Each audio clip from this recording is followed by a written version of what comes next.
natin kasi masyadong mamantika. Magpakulo lang ng tubig, paminta, sibuyas, bawang, tsaka karne ng manok.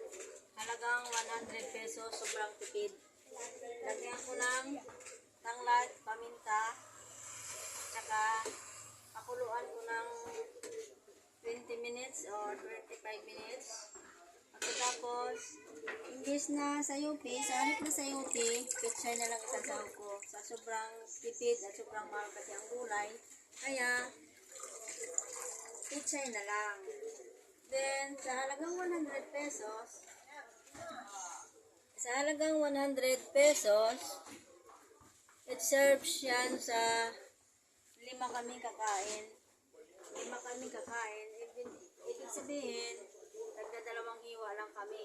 Pero, only a little slice of meat. So, sobrang tipid. Kailangan magtipid, marunong mag-ideya, marunong mag-budget, kasi ang hirap ng pera hanapin. Kaya, kasya na sa amin yung isang kainan ng 100 pesos na manok, 20 pechay, at saka yung pansahog. Kaya, viewers, sobrang tipid sa hirap ng buhay. Kaya, ito lang yung aking reels ngayong gabi. It serves sa 5 katao lang.